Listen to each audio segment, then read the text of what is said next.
ये नागपुर महानगर पालिका सर्वसामान्य नागरिकों से अनेक प्रकार का सैकड़ों प्रकार का टैक्स लेती है, इसमें से उसमें से, और वो टैक्स लेने के बावजूद पानी पूर्तता करना ये मनपा का आद्य कर्तव्य है।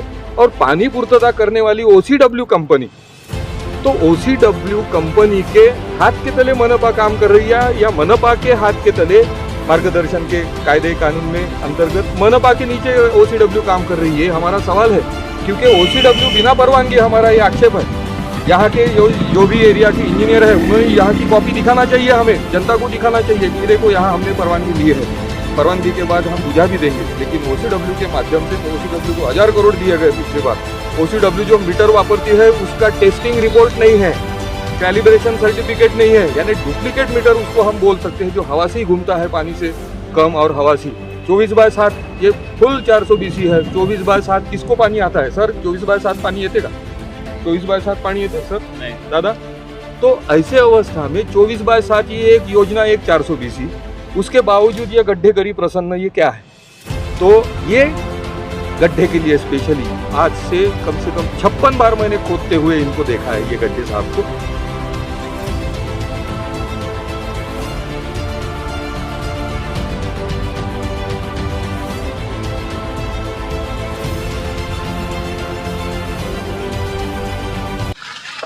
तो प्रवीण सर, कितने दिनों से ये गड्ढे को इसी तरह से छोड़ दिया गया बिना किसी ब्रैकेट्स के? ये अभी क्या बोलेंगे रिपोर्टर साहब, अभी ये बस्ती के ये कॉर्नर को हम महालक्ष्मी नगर 2 में है, मानेवाड़ा रोड 24 में, और ये विकसित बस्ती बोली जाती है। 572 के 99% हमारे जैसे 1-2 लोगों के छोड़ने से सभी लोगों ने डेवलपमेंट चार्ज और सभी प्रकार के चार्ज और SNDL के डुप्लीकेट इलेक्ट्रिक मीटर बिलों के चार्ज, पानी के यानी OCW पानी वितरण कंपनी, जो कंपनी के चलते ये गड्ढे खोदे गए हैं। और देखिए, यानी ये भी कारपोरेशन कोई नई बात नहीं है कि नया रोड जैसे ही होता है तो ये खड्डे खोद देते हैं। गड्ढे खोदने के लिए कानूनन परवानगी लेना पड़ता है, वो कोई परवानगी कोई लेता नहीं। उस दिन हमने एक ठेकेदार को टोका, इसलिए उन्होंने ये स्लैब तो भी डाला वो गड्ढों के ऊपर, नहीं तो रास्ता खोदते हैं पाइपलाइन के लिए और उसका रिकवरिंग नहीं करते हैं, उसको व्यवस्थित ढंग से बुझाते नहीं है टेक्निकल ढंग से, तो वो खुला ही रहता है और वो गड्ढा कई सालों तक वो वैसे ही गड्ढा रहता है।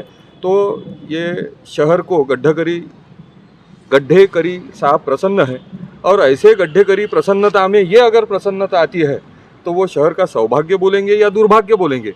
अब ये गड्ढा जो देख रहे हो आप, तो ये स्पेशल गड्ढा है, यानी इसको 100% गड्ढे करी साहब प्रसन्न हुए क्या, ऐसा मुझे लगता है। क्योंकि 1 नहीं, 2 नहीं, 3 नहीं, 4 नहीं, 10 नहीं, 50, 56 बार ये खोदा गया है गड्ढा। हर 2-4 महीनों में एक बार इसको खोला जाता है, हर 2-4 महीने में एक बार इसको खोदा जाता है।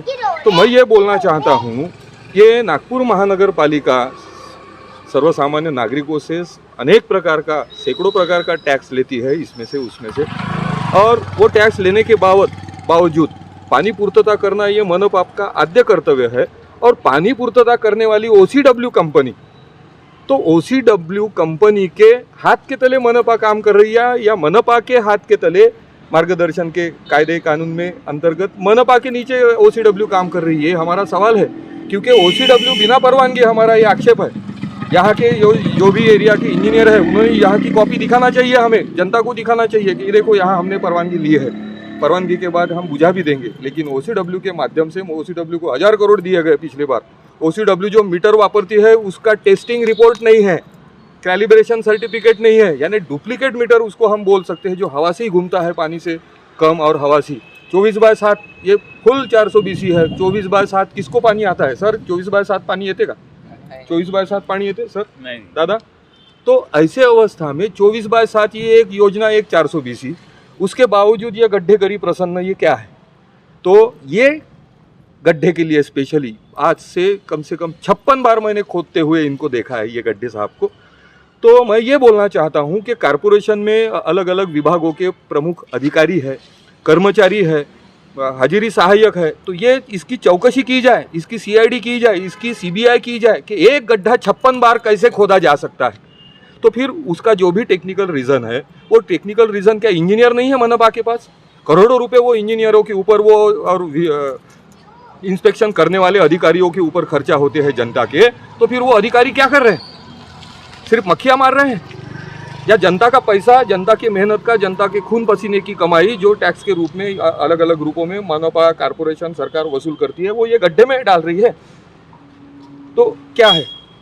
तो गड्ढे करी प्रसन्नता से हमको मुक्त कीजिए, गड्ढों से इस शहर को मुक्त कीजिए। सुप्रीम कोर्ट ने हाल ही में बोला है कि गड्ढे मुक्त रास्ते ये नागरिकों का मूलभूत अधिकार होता है। और यहाँ तो केंद्रीय मंत्री साहब है, माजी मुख्यमंत्री साहब है, और सारे सत्ता पक्ष के भी मंत्री महोदय है, 147 150 नगर सेवक है। तो फिर वो इन्होंने तो ध्यान देना चाहिए, लेकिन इसके लिए जो नियुक्त अधिकारी है वो टेक्निकल इंजीनियर नहीं रहते, सब इंजीनियर नहीं रहते, डेप्यूटी इंजीनियर नहीं रहते। तो 1760 प्रकार के engineer what they are doing? हम मनपा को टैक्स 1000 प्रकार का टैक्स देते हैं, वो काय के लिए? या गड्ढों के लिए, या गड्ढों में गिरने के लिए, मरने के लिए? ये प्रभाग क्रमांक कितना आता है और किस जोन में आता है आपका ये? ये प्रभाग क्रमांक 32 में आता है और ये हनुमान नगर जोन में आता है।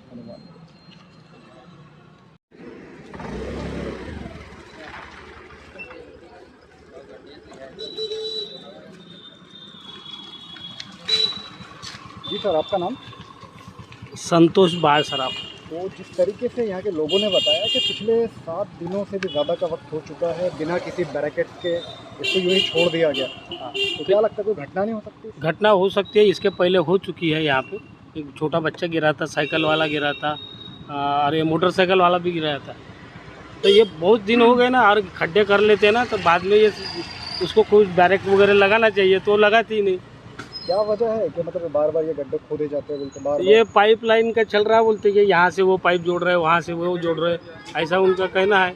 लेकिन वो इंजीनियर लोग आके जाते हैं, देख लेते हैं और निकल जाते हैं। सेफ्टी की जिम्मेदारी तो प्रशासन की है, ये बिल्कुल कारपोरेशन की है, उनके इंजीनियर लोगों की है, लेकिन वो आते हैं और ये कर लेते हैं। तो जब भी आप यहाँ से गुजरते हो तो कैसा लगता है आपको? मतलब सावधानी बरतना पड़ता हो? नहीं, सावधानी। एक तो ये क्या है, चौराही है, चौराही से क्या है, इधर से भी आने वाला, इधर से आना, कई बार यहाँ गिरने का डर रहता है, और खड़े भी होते हैं या गिर भी जाते हैं, ऐसा कोई नहीं। तो जब भी आप यहाँ से गुजरते हो गाड़ी लेके कैसा लगता है, और कितने दिनों से ये गड्ढा आप देख रहे हो यहाँ पे बिना किसी बैरिकेड के छोड़ दिया गया? देखो, ये गड्ढा अभी पास 1 महीने से गड्ढा है यहाँ पे, और यहाँ पे कोई भी प्रोटेक्शन नहीं है, और यहाँ पे छोटे छोटे बच्चे आजू बाजू में। इसके पहले भी यहाँ पे ऐसे हादसे हो चुके हैं, साइकिल से गिरे, क्योंकि मॉर्निंग वॉक के लिए भी कुछ जाते हैं, मॉर्निंग वॉक साइकिलिंग भी करते हैं। तो ऐसा रहता है, सुबह 5 बजे भी कोई निकलते हैं घर के बाहर, तो बहुत बार ऐसा हुआ कि साइकिल से भी यहाँ पे लोग गिरे हैं। और यहाँ पे कैसा पूरा दुर्लक्ष्य है, पूरा प्रभाग में किसी का ये नहीं है। जो भी जहाँ भी नल के जो गड्ढे कर चुके हैं सब हर जगह, वापस कॉन्क्रीटिंग गड्ढे करने के बाद कॉन्क्रीटिंग नहीं करते हैं। बहुत ही बड़ी ऐसी समस्या है कि अब उन सोच ही नहीं सकते लोग कि क्या करें। हम इनको चुन के दिए। नगर सेवक को कुछ कंप्लेंट वगैरह की थी? नगर सेवक बोलते हैं कि ऐसे OCW के माध्यम से सब चीज़ें कर रहे हैं 24/7 का, तो अब पता नहीं 24/7 कब होता हो। तो लगाना चाहिए कम से कम। लेकिन उनका ध्यान ही नहीं इनकी तरफ, उनका ध्यान सिर्फ जो दिखता है उसके ऊपर उनका ध्यान है। रास्ते के ऊपर जो भी वो गड्ढे अभी दिख रहे हैं, जितने अच्छे रास्ते बन रहे हैं, बाकी। जी, आपका नाम? प्राध्यापक रविंद्र वाकोड़े। प्राध्यापक। तो आप यहीं रहते हैं? हाँ, यही घर है मेरा। Healing centre. और ये आप देख रहे हैं, गेट के सामने में ये गड्ढा है। गेट के क्लिनिक के बिल्कुल हाँ। सामने में ये है। और अभी मेरे को 14-15 साल आ गए रहने के लिए, तो साल भरे में कम से कम 4-5 बार ये गड्ढा खोला जाता है। क्या रीज़न बताया जाता है, कुछ है? रीज़न कुछ नहीं रहता। रीज़न कहीं पर भी पानी की समस्या आ गई तो यहीं पे खोलो, क्योंकि यहीं पे इनके ये लगे हुए हैं। मैंने कई बार बोला कि परमानेंट सॉल्यूशन ढूंढो। अभी भी ये गड्ढा 8 दिन से खुला पड़ा है, काहे के लिए कि ये शिफ्टिंग कर देंगे करके, उसके तो लिए। पिछले 7 दिनों से बताया गया कि बिना किसी ब्रैकेट के इसको तो कुछ छोड़ भी दिया नहीं है यहाँ पे, ना ब्रैकेट है ना कुछ है। वो आदमी आया उस दिन, उसने वो उतना गड्ढा वहाँ पे बना के चले गया, ये गड्ढा खुला करके छोड़ गए। और ऐसा कई बार हुआ, एक बार नहीं। दुनिया को पूछ लो, यहाँ के लोगों को, यहाँ पे खड्डे खोदने वाले को, जैसे भी लोग दिखे कि आ गए क्या, ये कॉमन सॉल्यूशन यानी टाइटल हो गया, अभी आ गए क्या फिर से। कुछ दुर्घटनाएं वगैरह हुई? दुर्घटना होती है, क्योंकि यहाँ से इतने सारे 3 रास्ते दिख रहे। अब जब कोई इधर से फास्ट आया, इधर से स्लो आया, तो ये तो दुर्घटना चालू है। जी, आपका नाम? जगत राम। तो जैसे कि हम देख रहे हैं, ये यहाँ पे तकरीबन 7 दिनों से ये गड्ढा जैसा का वैसा इस जी पर हाँ। कभी नहीं किया जा रहा, ध्यान नहीं दिया जा रहा। हाँ, तो ऐसा कितना बार हो चुका है? आप लोगों ने बताया ये कि 50-60 बार हो चुके हैं। ये तो यानी समझ लो कि साल में 2-3 बार तो होना ही होना है। जी। हर यानी मतलब दो कि साल भरे में 2-3 बार होता है और ऐसे ही पड़ा रहता है जैसा अभी क्या पड़ा है। कारण है कि मतलब ये बार-बार इसी गड्ढे को खोदा जाता है? अब वो तो यानी प्रॉब्लम उनका उन्हीं को मालूम किस कारण है तो मतलब। 7 दिनों से ये अभी जैसा देख रहे हैं आप, इस हाँ। तरह से छोड़ दिया गया, कोई घटना वगैरह नहीं हो सकती? घटना तो कई बार हो चुकी है, कई बार एक्सीडेंट हुए हैं। गाड़ी यानी मतलब चलने में दिक्कत होती है तो इधर से यानी घूम के आती हैं, इधर से जाते हैं, उधर से आने वाले एक दूसरे से भिड़ जाते हैं। काफ़ी बच्चे भी होंगे इस बस्ती में जो साइकिल चलाते होंगे। हाँ, साइकिल चलाते हैं वो भी है ना एक दूसरे से भिड़ जाते हैं। तो प्रशासन को कभी कंप्लेंट वगैरह की गई कि भाई यहाँ पे कुछ सेफ्टी के लिए लगाओ ब्रैकेट वगैरह? अब जिनके सामने है उन्होंने तो किए ही होंगे। ये होंगे। कितने सालों से रह रहे हैं आप यहाँ पे? अब मेरे को तो यानी 35 साल 40 साल हो रहे हैं यहाँ पे रह रहा हूँ। मतलब ऐसी समस्या होते ही रहती है? होते ही रहती है।